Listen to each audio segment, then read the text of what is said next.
सारे जहां की खुशियां मैं तुझ पर लुटा दूं। जिस राह से तू गुजरे वहां फूल बिछा दूं। होगी विदा जब तू मेरे आंगन से मेरी बेटी। ख्वाहिश यही है मेरी, जमीन से लेकर पूरा आसमान सजा दूं। दोस्तों, हमारी आज की कहानी एक जिद्दी और अड़ियल बेटी पर आधारित है। हेलो माँ। हाँ बेटी रिया, कैसी हो तुम? मैं ठीक हूँ माँ। अच्छा बेटी, इस बार रक्षाबंधन पर यहाँ आओगी तो पूरे एक सप्ताह की तैयारी करके आना। कितने दिन हो गए हैं तुमसे मिले हुए। देखने को अब तो आंखें तरस गई हैं अपनी बेटी को। रिया की माँ अनीता जी ने कहा तो रिया बोली, लेकिन माँ, भाभी भी तो अपने मायके जा रही होंगी ना, राखी बांधने के लिए। अरे नहीं बेटा, वह तो राखी पर मायके जाने को कह रही थी, लेकिन मैंने ही उसे मना कर दिया। अब तू तो जानती है, मेरे घुटने अब ज्यादा काम नहीं करते। घर का सारा काम कौन करेगा? मुझसे तो नहीं होता। हाँ माँ, यह बात तो है। अब इस उम्र में आप कहाँ इतना काम कर पाओगी। रिया अपने कमरे में बैठी हुई अपनी माँ से फोन पर बात कर रही थी कि तभी रिया के कानों में एक कड़कती हुई आवाज आई। रिया, कहाँ हो तुम? क्या हुआ बेटी, किसकी आवाज है? माँ, मुझे लगता है कि आज सूरज ऑफिस से जल्दी आ गए हैं। मैं आपसे बाद में बात करती हूँ, कहते हुए रिया ने फोन रख दिया। रिया, तुम्हें मालूम है, माँ की तबीयत ठीक नहीं रहती, फिर भी घर का काम करने की बजाय तुम यहाँ कमरे में बैठी हुई हो और उधर माँ अकेले सारे कपड़े धो रही है। कुछ तो ख्याल किया होता। माँ ब्लड प्रेशर की मरीज है और अब उनकी उम्र भी हो चली है। अरे तो क्या हो गया, सारा दिन मैं भी तो काम करती हूँ। थक गई थी तो थोड़ी देर के लिए बैठ गई, रिया ने मुंह बनाते हुए कहा।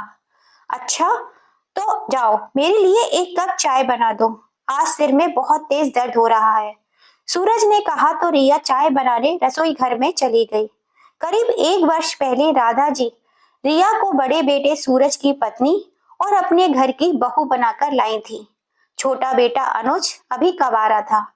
सूरज के सामने तो रिया काम करने का दिखावा किया करती थी और उसके ऑफिस जाने के बाद अपनी माँ से फोन पर बातें करने बैठ जाती थी।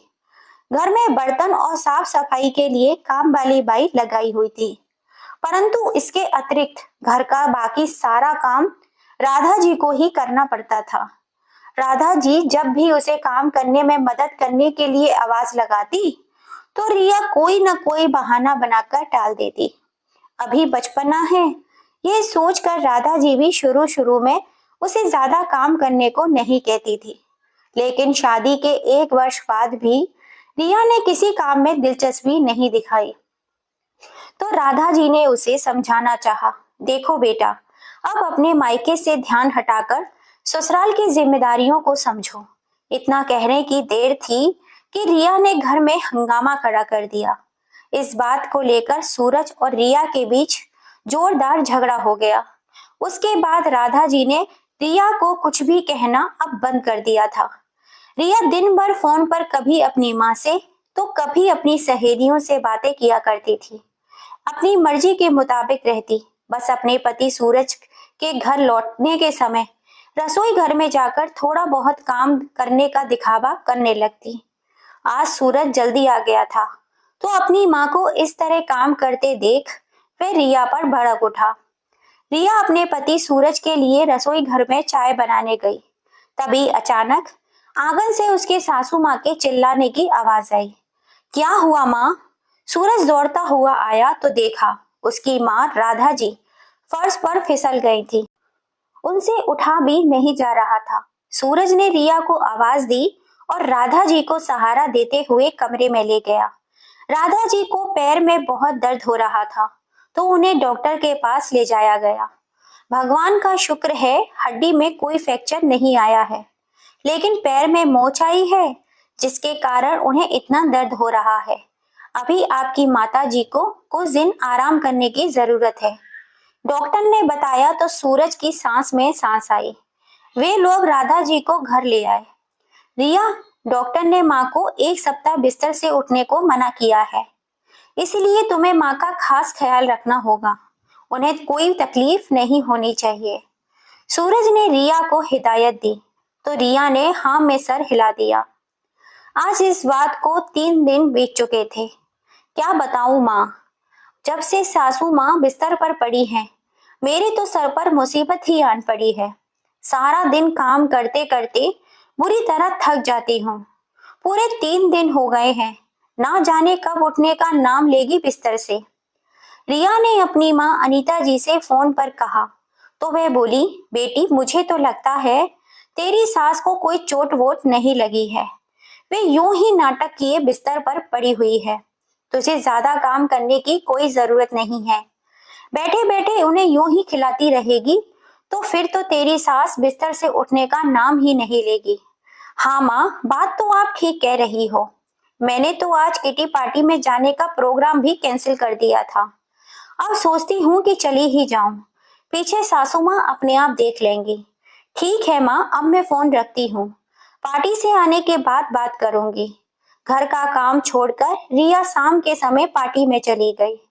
उसे लगा था कि सूरज को आने में अभी बहुत वक्त है, लेकिन उसे ये याद ही नहीं रहा कि 3 दिन बाद डॉक्टर ने राधा जी को फिर से दिखाने को कहा था। माँ को अस्पताल ले जाने के लिए सूरज जब घर आया तो देखा उसकी माँ धीमे कदमों से चलकर रसोई घर में जा रही थी। यह क्या माँ, कोई काम था तो रिया को कह देती। नहीं बेटा, बस गला सूख रहा था, इसलिए पानी पीने के लिए उठी थी, राधा जी ने कहा। तभी गेट खुलने की आवाज आई। कंधे पर पर्स लटकाए हाई हील से टक टक की आवाज करती रिया घर के अंदर दाखिल हुई तो सामने सूरज को खड़े देखकर उसकी हवाइयां ही उड़ गई। रिया, यह तुम कहाँ से आ रही हो? सूरज ने पूछा तो रिया सक पकाते हुए बोली, वो मैं किटी पार्टी में। उसके इतना कहने की देर थी कि सूरज गुस्से से उबल पड़ा। क्या माँ को इस हालत में छोड़कर तुम किटी पार्टी पर चली गई थी? तो क्या हो गया, मेरी अपनी भी तो कोई जिंदगी है। रिया की बात सुनकर सूरज को बहुत गुस्सा आया, लेकिन किसी तरह अपने गुस्से को काबू में रखते हुए सूरज अपनी माँ के कमरे में जाने लगा। तभी सूरज का छोटा भाई अनुज ऑफिस से घर लौटा और बोला, भाभी बहुत तेज भूख लग रही है, जल्दी से खाना लगा दो। तभी रिया बेशर्मी से बोली, यह हुक्म किसी और पर चलाना, मैं यहाँ की नौकरानी नहीं हूँ जो दिन भर तुम लोगों की सेवा में लगी रहूं। यह बात सुनकर रिया का देवर अनुज हक्का भक्का रह गया। वही कमरे में जाते हुए सूरज के कानों में यह बात पड़ी तो उसका खून खौल उठा। वह उसी समय रिया के पास आया और खींच कर 2 तमाचे उसके मुंह पर जड़ दिए। बदतमीज, मेरी चुप्पी का यह मतलब नहीं है कि जो मुंह में आए तुम बोलती ही जाओ। यह क्या कर रहे हैं भैया आप? अनुज ने अपने भाई सूरज का हाथ पकड़ते हुए कहा, तुमने मुझ पर हाथ उठाया, तुम्हें पुलिस कंप्लेन करूंगी। जेल की सलाखों के पीछे ना भिजवाया तो मेरा नाम भी रिया नहीं। आंखों में आंसू लिए रिया बोली और पैर पटकते हुए अपने कमरे में चली गई और अपनी माँ को फोन लगा दिया। इधर राधा जी ने सूरज से कहा, बेटा रोक ले बहू को, नहीं तो बहुत बड़ी मुसीबत खड़ी हो जाएगी। उसे जो करना है करने दो। डॉक्टर की अपॉइंटमेंट का टाइम हो गया है, हमें जाना है। कहते हुए सूरज ने राधा जी को सहारा दिया और गाड़ी में बिठाकर अस्पताल ले गया। इधर अनीता जी के पास रिया का फोन आया तो वह बोली, अच्छा उसकी इतनी हिम्मत, तू जल्दी से फोन रख और अपना बैग तैयार कर, मैं अभी तुझे लेने के लिए वहां पहुंच रही हूँ। प्रीति बहू, मैं रिया को लेने जा रही हूँ, समझते क्या है वह लोग अपने आप को। ऐसा कहकर अनीता जी घर से बाहर निकल गईं।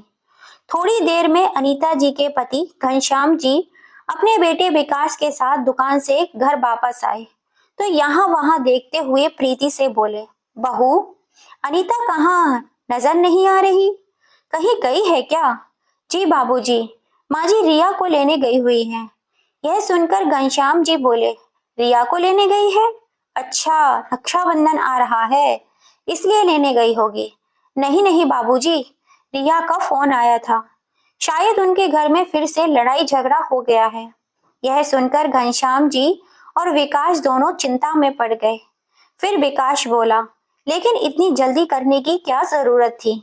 कम से कम यह तो पता करना चाहिए था कि गलती किसकी है। तो घनश्याम जी ने कहा, लेकिन बेटा, अपनी बेटी को परेशानी में देखकर रहा भी तो नहीं जाता ना। कुछ दिन यहाँ रह लेगी तो मामला शांत हो जाएगा। ऐसा कहकर वह हाथ मुंह धोने चले गए। फिर विकास बोला, माँ भी हद करती है। उन लोगों के बीच लड़ाई झगड़ा हुआ नहीं कि माँ तो जैसे तैयार बैठी थी रिया को घर लाने के लिए। और जब सारी बात सुनेंगे तो गलती रिया की ही निकल कर आएगी। ये तो है, माँ जी को उसकी गलती नजर ही नहीं आती। चलो छोड़ो, आप ज्यादा चिंता मत करो, फ्रेश हो जाओ, मैं खाना लगाती हूँ। कहकर प्रीति रसोई घर में खाना पकाने चली गई। करीब 2 घंटे के बाद अनीता जी अपनी बेटी रिया को लेकर घर पहुंची। उस समय घनश्याम जी बाहर चारपाई पर लेटे हुए थे। यहाँ मैं अपनी बेटी के लिए परेशान हूँ और आप चैन से नींद से सो रहे हैं। अनीता जी गुस्से से बोली तो घनश्याम जी की नींद खुल गई। अरे रिया, तुम आ गई बेटी, आओ बैठो। लेकिन अनीता, तुम लोगों को आने में इतनी देर कैसे हो गई? घनश्याम जी ने पूछा तो अनीता जी बोली, एक जरूरी काम और निपटाना था, बस वही करने में लग गई थी। जरूरी काम? ऐसा कौन सा जरूरी काम था? घनश्याम जी ने पूछा तो रिया बाट पलटते हुए बोली, बाबूजी, आपको तो अपनी बेटी की चिंता ही नहीं है। यह तो मेरी माँ है जो मेरा इतना ख्याल रखती है। फिर अनीता जी बोली, बेटी, मेरे रहते हुए तुझे चिंता करने की कोई जरूरत नहीं है। उनको तो मैं ऐसा सबक सिखाऊंगी कि जिंदगी भर याद रखेंगे। तू यहाँ आराम से रहे, कोई काम करने का दिल करे तो करना और नहीं करे तो मत करना, कोई तुझे कुछ नहीं कहेगा। देख तो मेरी फूल सी बच्ची कितनी कमजोर हो गई है। फिर घनश्याम जी बोले, अरे, हमने अपनी बेटी की शादी की है, बेचा नहीं है।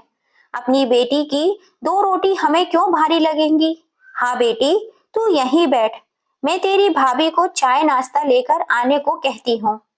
अनीता जी ने कहा तो रिया बोली, हाँ माँ, मैं भी अंदर जाग रही हूँ, थोड़ी देर आराम करूंगी। घनश्याम जी की बुजुर्ग अम्मा आंगन में कोने में बिछी कुर्सी पर बैठे हुए सब कुछ देख रही थी।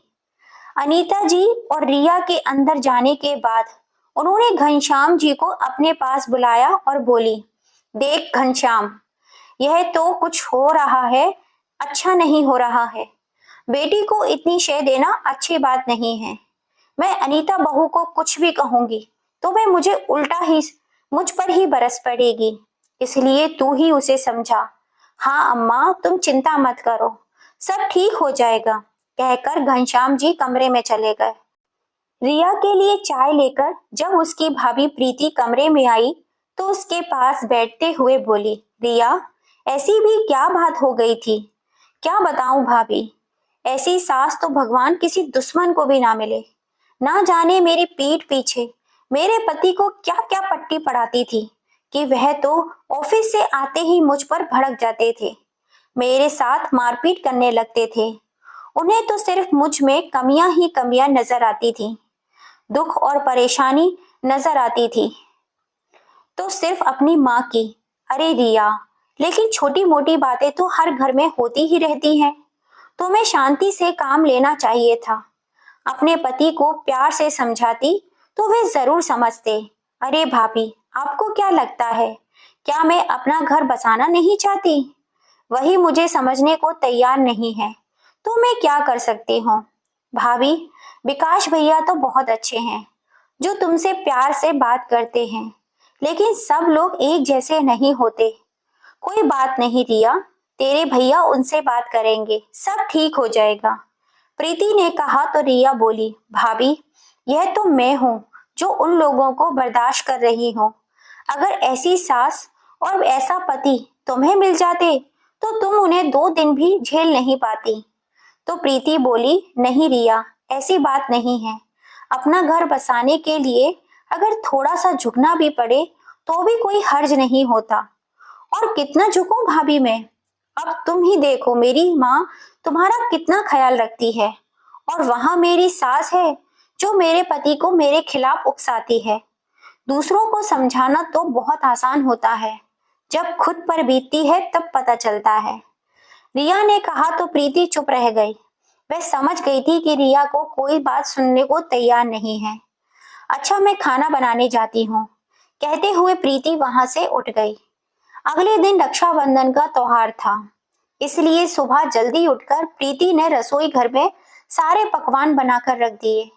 रिया ने अपने भाई विकास को राखी बांधी, तो विकास पहले खाना खाकर अपने पिता घनश्याम जी के साथ दुकान पर निकल गया। फिर प्रीति अनीता जी और रिया को खाना देकर रसोई घर में बर्तन साफ करने चली गई। तो अनीता जी अपनी बेटी रिया से बोली, देखा बेटी, मैंने कहा था ना, मायके में रहते हुए तुझे किसी तरह की तकलीफ नहीं होने दूंगी। सुकून से बैठकर खाना खा, आराम कर। उधर रिया के ससुराल में सूरज के पास फोन आया। हेलो, क्या आप मिस्टर सूरज बोल रहे हैं? मैं पुलिस थाने से बात कर रहा हूँ। आपके खिलाफ एक शिकायत आई है। आप जल्द से जल्द यहाँ पहुंच जाइए। यह सुनकर सूरज की हैरानी का ठिकाना ना रहा। राधा जी भी परेशान हो गई। सूरज थाने जाकर आया तो राधा जी ने पूछा, पुलिस वालों ने क्या कहा बेटा? तो सूरज हताश भरे स्वर में बोला, कहना क्या था माँ, रिया और उसके घर वालों ने हमारे खिलाफ पुलिस में शिकायत दर्ज कर दी है, और यह भी कहा है कि दहेज को लेकर हम लोग आए दिन उसके साथ मारपीट करते हैं। क्या? लेकिन बेटा, हमने तो कभी दहेज का जिक्र तक नहीं किया।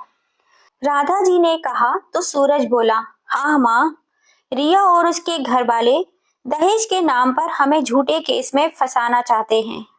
बेटा, मैं तो कहती हूँ एक बार चलकर उनसे बात करते हैं।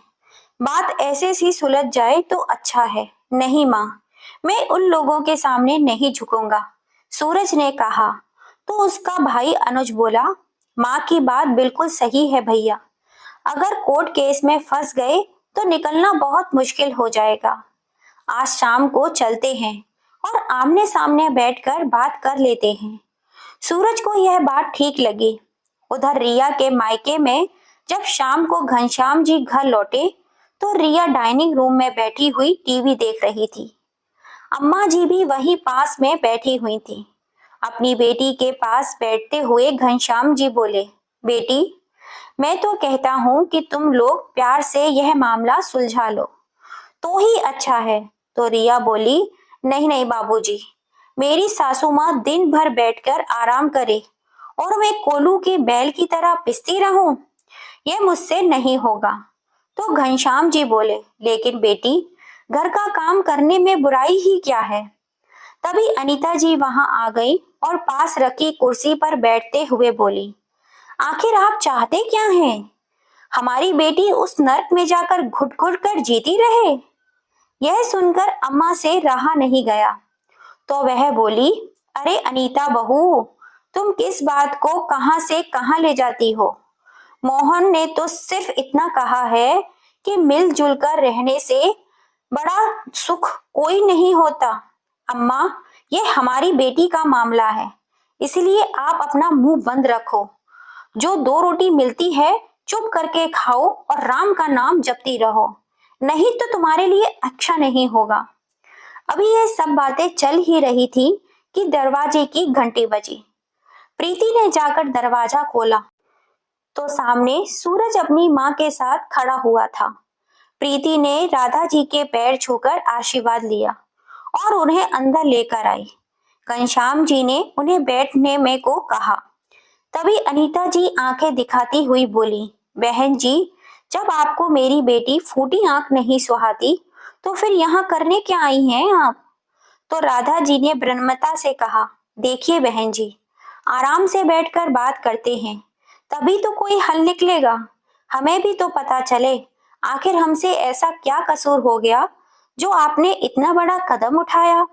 यह बात सुनकर रिया तपाक से बोली, अरे नहीं नहीं, कसूर आपका थोड़ी ना है, कसूर तो मेरा है। एक काम करो, अपने बेटे को कहो कि मुझे तलाक दे दे, ताकि आप भी आराम से रह सको और मेरा भी पीछा छूटे। रिया, ये तुम अपनी सास से किस तरीके से बात कर रही हो? घनश्याम जी ने कहा तो अनीता जी बोली, और कैसे बात करें इन लोगों के साथ? हमारी बेटी को इतना परेशान करके रखा हुआ है, तो क्या उनकी आरती उतारेगी? तभी सूरज अपनी चुप्पी को तोड़ते हुए बोला, माँ जी, किसने किसको परेशान करके रखा है यह तो हम भी जानते हैं। ऊपर से आप लोगों ने हमारे खिलाफ दहेज की झूठी शिकायत दर्ज करवा दी। यह बात सुनकर घनश्याम जी की हैरानी का ठिकाना ना रहा। उधर प्रीति और विकास भी हक्के बक्के खड़े थे। किसी को इस बारे में कुछ मालूम नहीं था, लेकिन हमने तो कोई शिकायत नहीं की। घनश्याम जी ने कहा तो अनीता जी बोली, शिकायत मैंने की है। मेरी बेटी पर हाथ उठाने की हिम्मत कैसे हुई तुम लोगों की? तभी प्रीति सबके लिए चाय बनाकर ले आई तो राधा जी ने कहा, भाई साहब, बहू तो आपके घर में भी है, क्या वह अपने ससुराल की जिम्मेदारी नहीं संभालती?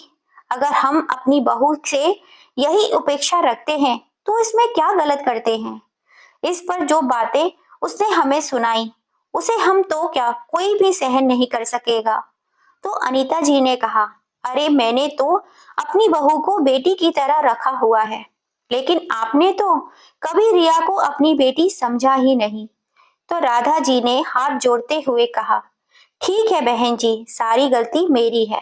अब आप बच्चों का घर बस जाने दीजिए, हमारी बहू को हमारे साथ भेज दीजिए। बहन जी, चाहते तो हम भी यही हैं कि हमारी बेटी अपने ससुराल में हंसी खुशी रहे।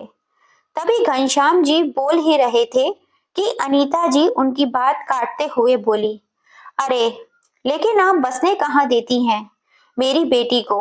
आपके कहने पर ही सूरज उसे हर रोज मारता पीटता है। तो राधा जी ने कहा, मेरे बेटे ने रिया पर सिर्फ एक बार हाथ उठाया है, और वह भी तब जब उसने बदतमीजी की सारी हदें पार कर दी थी। यकीन ना हो तो पूछ लीजिए अपनी बेटी से। तभी घनश्याम जी बोले, अनीता, तू मैं तो सभी घरों में होती है। रिया को उसके ससुराल वाले लेने आए हैं तो उसे उनके साथ भेज देना ही ठीक रहेगा। हाँ माँ जी, बेटी का घर बसने में ही समझदारी है, प्रीति ने कहा। तो अनीता जी बोली, अपनी बेटी की शादी ऐसे घर में करके एक गलती तो हम कर चुके हैं, लेकिन अब उसे दोबारा उस घर में भेजकर मैं दूसरी गलती नहीं करूंगी। और बहन जी, आप जिस मुंह से यहाँ आई हैं उसी मुंह से वापस चली जाएं। मैं अपनी बेटी को आपके साथ हरगिज नहीं भेजूंगी। विकास भी अपनी माँ को लाख समझाने की कोशिश करने लगा, लेकिन ना तो अनीता जी मानी और ना ही दिया जाने को तैयार थी। यह सब सुनकर सूरज बोला, बस माँ, अब यहाँ खड़े रहकर हम लोग अपनी और बेइज्जती नहीं बताएंगे। अभी के अभी यहाँ से चलो। जाते जाते राधा जी ने घनश्याम जी से कहा, भाई साहब, मैं तो यह सोच कर आई थी कि अब आप ही इस बात का कोई ना कोई हल निकालेंगे, लेकिन यहाँ तो कोई आपकी ही सुनने को तैयार नहीं है, तो हमारी अब क्या सुनेंगे? हो सके तो पुलिस में की गई झूठी शिकायत आप वापस ले लीजिएगा। अच्छा, चलते हैं। अरे नहीं बहन जी, बैठकर बात करते हैं ना, घनश्याम जी ने कहा। लेकिन सूरज राधा जी को लेकर वापस चला गया। फिर घनश्याम जी अपनी पत्नी से बोले, थाने में जो शिकायत तुमने की है उसे अभी के अभी जाकर वापस लो। अरे मुझे जो करना है मैं देख लूंगी, आप अपना काम करो। अनीता, मुझे नहीं लगता तुम अपनी बेटी का घर बसने दोगी। वह लोग रिया को ले जाने के लिए आए थे, लेकिन सिर्फ तुम्हारे कारण बनी बनाई बात बिगड़ गई। तभी विकास रिया से बोला, रिया, एक बात सच सच बताना, क्या सूरज तुझे दहेज के लिए मारता पीटता है? क्यों भाई, आपको मुझ पर यकीन नहीं है? रिया ने कहा तो अनीता जी बोली, इन सब बातों के लिए घर के बड़े बैठे हैं, तुझे इसमें पंचायती करने की कोई जरूरत नहीं है। माँ, घर के बड़े अगर संभाल सकते तो बात को संभाल लेते और रिया को उसके ससुराल वालों के साथ भेज देते। फिर रिया बोली, बाबूजी, आप सब लोग मिलकर मुझे फांसी पर क्यों नहीं चढ़ा देते? आपकी भी परेशानी दूर होगी और मेरे ससुराल वालों की भी। सबने मिलकर बस मुझे भेजने की ही रट लगाई हुई है। एक माँ है जो मुझे समझती है। तो प्रीति ने कहा, रिया, हम तुम्हारे घर के लोग हैं, तुम्हारा ही भला चाहते हैं। तुम खुद ही सोचो, हमेशा के लिए मायके में तो नहीं रहा जा सकता। अरे भाभी, आपको अच्छा घर मिल गया है, तभी आपके मुंह में जबान आ गई है। रिया ने कहा तो अनीता जी गुस्से से बोली, बहू, अपना ज्ञान अपने पास ही रखो, मैं सब जानती हूँ, तुम जाकर रसोई का काम करो। प्रीति रसोई घर में चली गई और विकास, घनश्याम जी भी किसी काम से बाहर चले गए। तो अनीता जी बोली, बेटी, मेरी एक बात को ध्यान से सुन ले। मेरे रहते हुए तो तेरी भाभी तुझे कुछ कहने से रही, और अगर घर में किसी ने भी तुझे कुछ भी कहा तो उसे तो मैं अच्छी तरह समझा दूंगी। तो रिया आंखों में आंसू लिए हुए बोली, माँ, इस घर का कोई भी सदस्य मुझे यहाँ देखकर खुश नहीं है, सब मुझे भेजने पर तुले हुए हैं। तो अनीता जी ने कहा, तुझे चिंता करने की बिल्कुल भी जरूरत नहीं है, तू यहाँ आराम से रह। मैं तेरी भाभी को देसी घी का हलवा बनाने को कहती हूँ, आराम से बैठकर खाएंगे। हाँ माँ, सब लोगों की बातें सुन सुनकर मेरा तो दिमाग खराब हो गया है, तुम जल्दी से हलवा बनाकर ले आओ। कहते हुए रिया सोफे पर लेट गई। एक सप्ताह बीत चुका था। रिया की भाभी प्रीति अपने कमरे में बैठी थी। तभी विकास कमरे में आया और बोला, समझ नहीं आता कैसे सुलझेगी ये समस्या। तो प्रीति बोली, मैं तो कहती हूँ रिया को जितनी जल्दी हो सके घर भेज दो, उतना ही अच्छा होगा। अरे प्रीति, चाहता तो मैं भी यही हूँ कि वह समय से अपने घर चली जाए। आस पड़ोस के लोग और रिश्तेदारों में भी जब यह बात पता चलेगी तो हमारी कितनी बदनामी होगी। विकास ने कहा तो प्रीति बोली, लेकिन माँ जी को यह बात समझ में नहीं आती। उस दिन जब रिया के ससुराल वाले घर आए तो उनकी बात सुनकर भी रिया की ही गलती नजर आ रही थी। अरे प्रीति, गलती तो सारी रिया की ही है। शादी से पहले पूरे 24 साल वह इस घर में रही है, क्या मैं उसके स्वभाव को नहीं जानता? फिर प्रीति बोली, फिर भी माँ जी तो हमेशा उसकी ही तरफदारी करती हैं। अगर इसी तरह चलता रहा तो हमारे घर में भी झगड़े शुरू होने जाएंगे। रिया तो किसी काम को हाथ नहीं लगाती, खाना खाती है तो थाली सरका देती है, पानी का गिलास तक खुद भरकर नहीं पीती। माँ मुझे ऑर्डर करती है और मैं उसे पानी लाकर दे देती हूँ। अब घर में सदस्य बढ़ेंगे तो क्या काम नहीं बढ़ेगा? सारा दिन घर का काम करते करते मैं भी थक जाती हूँ। अब मैं अगर उसे घर की साफ सफाई में मदद करने को कहती हूँ तो मना कर देती है। रोटी या सब्जी बनाने को कहती हूँ तो भी मना कर देती है, और ऊपर से कहती है कि मैं इस घर की कोई नौकरानी नहीं हूँ, यह सब तुम्हारी ड्यूटी है तो तुम ही करो। अरे प्रीति, इसी बात का तो रोना है, उससे कोई काम तो किया नहीं जाता। यह तो उसे माँ ने सिर पर चढ़ा रखा है, नहीं तो अब तक मैं ही उसकी अकल ठिकाने लगा देता। देखिए जी, मैं तो बस इतना चाहती हूँ कि घर में कोई लड़ाई झगड़ा ना हो, नहीं तो दुनिया तमाशा देखेगी। वो तो छोटी छोटी बातों पर कलेश करने लगती है। माँ, भाभी ने मेरी पसंद की सब्जी नहीं बनाई, यह तो चाहती ही नहीं कि मैं इस घर में रहूं। बताओ मैं क्या करूं? मेरी जगह अगर कोई और होती तो अब तक इस घर में कलेश खड़ा कर दिया होता। मैं तो फिर भी चुप हूं। अरे प्रीति, वह तो मैं भी जानता हूं। फिर प्रीति ने कहा, अगर यही बात मैं उससे कहूंगी तो उल्टा यह जवाब देगी कि वह तो मेरी माँ इतनी अच्छी है जो मेरा इतना ख्याल रखती है। लेकिन यह बात उसे समझ में नहीं आती कि अच्छा भी अच्छों के साथ ही बना जाता है। मैं तो शर्म लिहाज के कारण चुप हूँ ताकि झगड़ा और ना बढ़े। नहीं प्रीति, तुम तो जानती हो, कुछ मत बोलना, नहीं तो माँ तुम्हें ही नहीं छोड़ेगी। अरे तभी तो कहती हूँ कि आप उसे प्यार से समझा दो ताकि वे शांति से अपने घर चली जाए। ठीक है, मैं रिया से बात करता हूँ, तुम अपना काम निपटा लो। कहते हुए विकास अपने कमरे से बाहर आया तो देखा रिया अकेले बैठी अपने मोबाइल में व्यस्त थी। उसके पास बैठते हुए विकास बोला, रिया, आगे क्या सोचा है तुमने? तो रिया गुस्से से बोली, भाई, मैं अपने घर चली जाऊंगी, तुम्हारे ऊपर बोझ बनकर नहीं बैठूंगी, लेकिन एक शर्त पर जाऊंगी। शर्त? कैसी शर्त? विकास ने हैरानी से पूछा। तो रिया बोली, मैं अपने पति सूरज के साथ अलग रहना चाहती हूँ। तो विकास ने अपना सिर पकड़ लिया और बोला, घर में कुल मिलाकर तुम 4 लोग हो और उसमें भी तुम्हें बंटवारा चाहिए? क्यों भाई, 4 लोगों का काम क्या कम होता है? एक मेरी सास है जो हमेशा बिस्तर पर पड़ी रहती है, और दूसरा वह देवर जिसकी शादी करने का भी मैं नाम नहीं ले रहे। उसकी शादी हो तो मेरा कुछ काम कम हो जाए। अरे रिया, वो चिंता उन लोगों की है, लेकिन मुझे तो इतना पता है कि 4 लोगों में बंटवारा करने की बात तो मैं नहीं करूंगा। तो ठीक है, अगर बंटवारा नहीं होगा तो मैं भी नहीं जाऊंगी, क्योंकि मुझसे इतना काम नहीं होता है। उसी समय अनीता जी वहां आई और बैठते हुए बोली, क्या बात हो रही है दोनों बहन भाई में? तो रिया बोली, बात क्या होगी, मुझे कहते हैं कि अपने ससुराल वापस चली जा। हे भगवान, जिसे देखो इसे ससुराल भेजने की रट लगाए बैठा है। अगर अपने मायके आकर बैठी है तो ऐसा भी क्या गुनाह हो गया? मेरी बेटी तुम्हें अच्छी नहीं लगती है क्या? अनीता जी ने कहा तो विकास बोला, माँ, अभी तो तुम इसे शय दे रही हो, लेकिन बाद में तुम ही पछताओगी।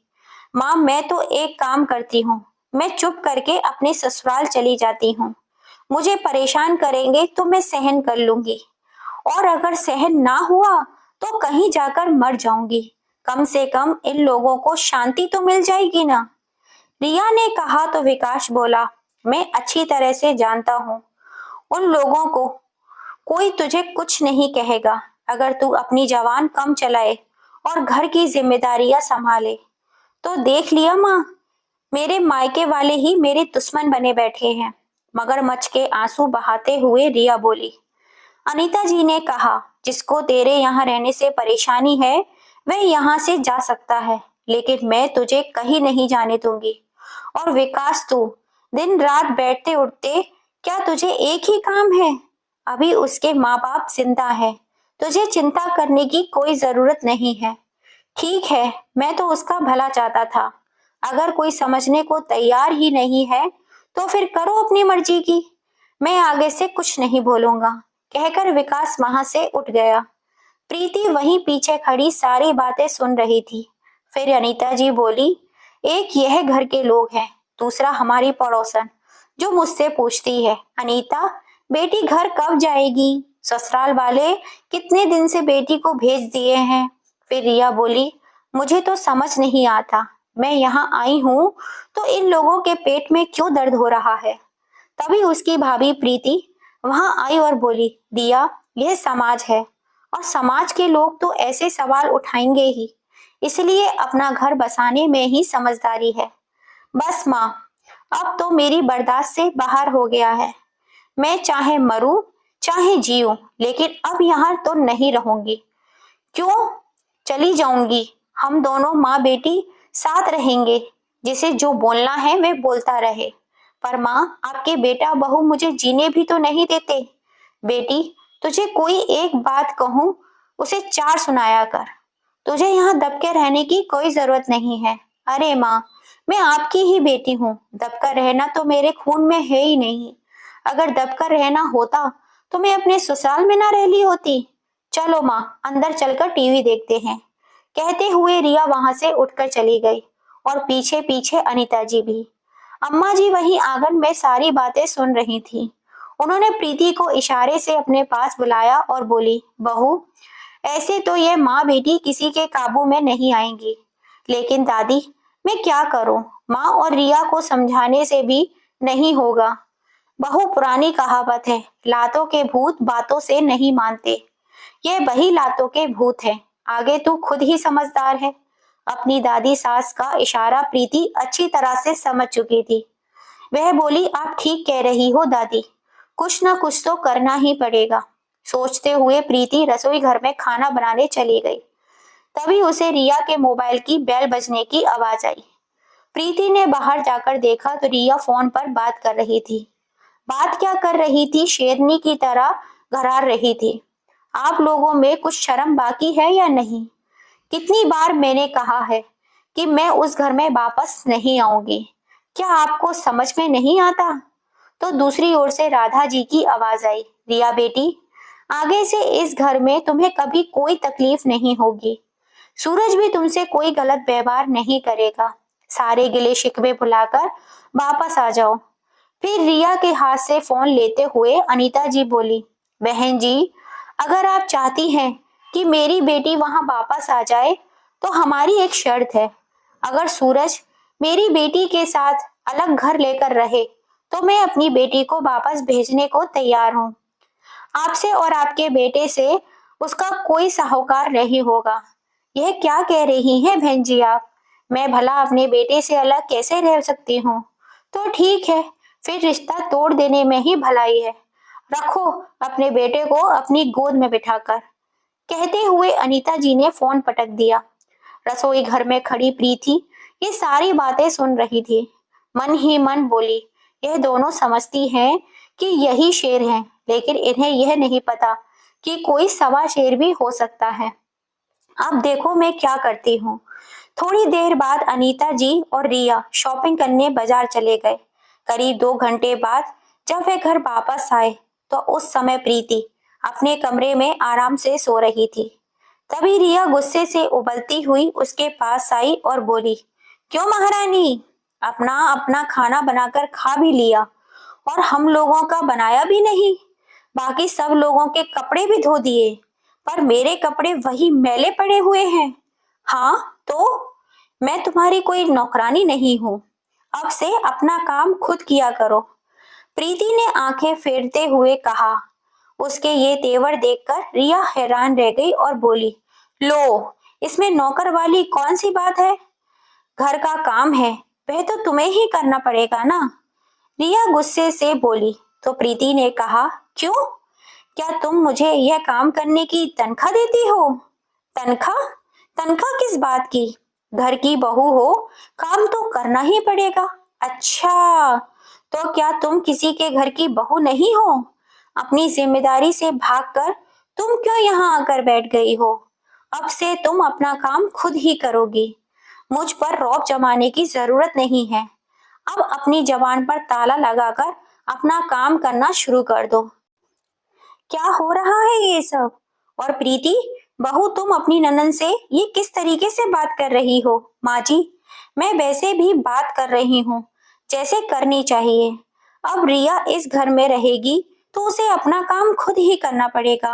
अच्छा, अब मेरी बेटी घर का काम करेगी और घर की बहू दिन रात आराम फरमाएगी? अरे नहीं माँ जी, मैं भी काम ही करूंगी, लेकिन सिर्फ अपना और अपने परिवार का, घर में आने वाले मेहमानों का नहीं। अपनी भाभी के मुंह से यह बात सुनकर रिया का खून खौल उठा। तुम्हारी हिम्मत कैसे हुई मुझे मेहमान कहने की?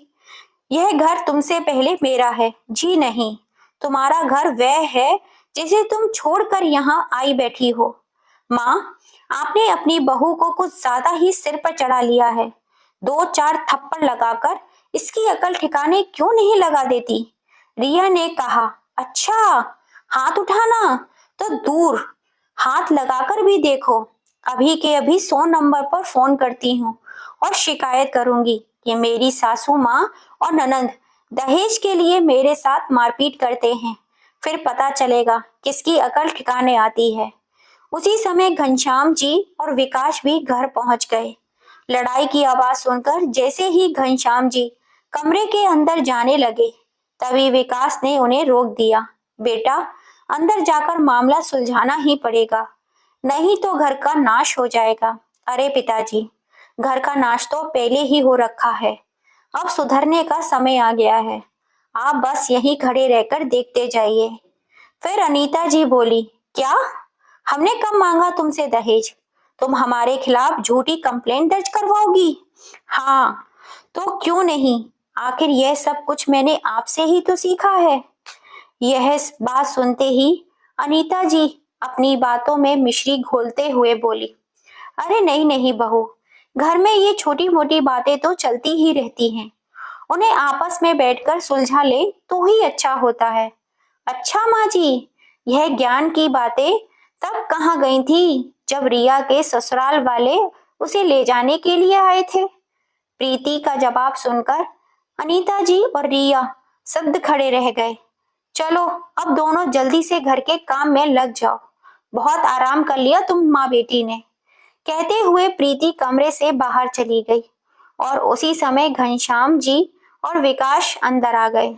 चल बेटी रिया, हम दोनों मिलकर काम कर लेते हैं, अनीता जी बोली तो रिया ने कहा, माँ अपना काम आप देखो, मैं तो अपने घर वापस जा रही हूँ। बाबूजी आप अपने दामाद को फोन लगा दीजिए कि वह आकर मुझे ले जाए। हाँ बेटी, यह तूने बिल्कुल सही फैसला लिया, मैं अभी सूरज को आने के लिए कहता हूँ।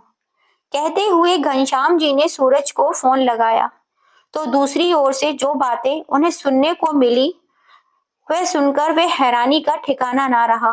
फोन रखते हुए वे बोले, अनीता एक बात तो बताओ, क्या कल राधा जी का फोन आया था? हाँ फोन तो आया था, रिया को वापस आने के लिए कह रही थी। अच्छा तो तुमने क्या कहा? घनश्याम जी ने गुस्से से पूछा तो अनीता कुछ बोल ही नहीं पाई। तभी घनश्याम जी ने अपनी पत्नी के मुंह पर एक जोरदार तमाचा रसीद दिया और बोले, तुम माँ हो या दुश्मन जो अपनी बेटी का घर बसने ही नहीं देना चाहती? हमारे घर से बेइज्जत होकर जाने के बावजूद भी उन्होंने फिर से फोन किया। उनके सामने तुमने एक नई शर्त और रख दी कि पहले घर का बंटवारा करो, फिर हमारी बेटी घर वापस आएगी। उसी समय रिया बोली, अरे बाबूजी, अब मैं जा तो रही हूँ, फिर माँ को कसूर क्यों निकाल रहे हो? तभी एक और झन्नाटेदार थप्पड़ रिया के गाल पर भी पड़ा। यह देखते हुए अम्मा जी बोली, घनश्याम अगर ये थप्पड़ तूने पहले लगाए होते तो आज घर उजड़ने की नौबत ही नहीं आती। फिर गुस्से से उबलते घनश्याम जी बोले, बदतमीज लड़की, जब सूरज तुम्हारे साथ कोई रिश्ता नहीं रखना चाहता, अपने बेटे सूरज की चिंता में राधा जी की तबीयत इतनी बिगड़ गई है कि वह आईसीयू में भर्ती हैं। यह सुनते ही रिया की आंखें खुली की खुली रह गईं। फिर घनश्याम जी बोले, अगर राधा जी को कुछ भी हो गया तो उनकी इस हालत की जिम्मेदार सिर्फ तुम होंगी और उसके बाद सूरज तुम्हें कभी नहीं अपनाएगा। तो रिया रोते हुए बोली, बाबूजी मैं अभी के अभी अपने ससुराल वापस जा रही हूँ, चाहे मुझे उनके आगे हाथ जोड़ने पड़े या उनके पैर पड़ने पड़े, चाहे लाख माफी क्यों ना मांगनी पड़े, पर मैं अपनी गृहस्थी उजड़ने नहीं दूंगी। ऐसा कहते हुए रिया अपना बैग उठाकर घर की दहलीज लांग कर चली गई। दोस्तों, क्या शादी के बाद एक लड़की को अपनी जिम्मेदारियां नहीं समझनी चाहिए? सारी गलती हमेशा ससुराल वालों की नहीं होती है। रिया की भाभी ने अपनी ननद का घर बसाने के लिए जो रास्ता अपनाया वह सही था या गलत, अपनी राय कमेंट करके हमें जरूर बताइएगा। अगर कहानी पसंद आए तो ज्यादा से ज्यादा इसे अपनी फैमिली फ्रेंड में शेयर कीजिएगा और अगर अभी तक सब्सक्राइब नहीं किया है तो जल्दी से कर लीजिए। फिर मिलेंगे आपसे ऐसी ही किसी कहानी के संग। जय श्री राम दोस्तों।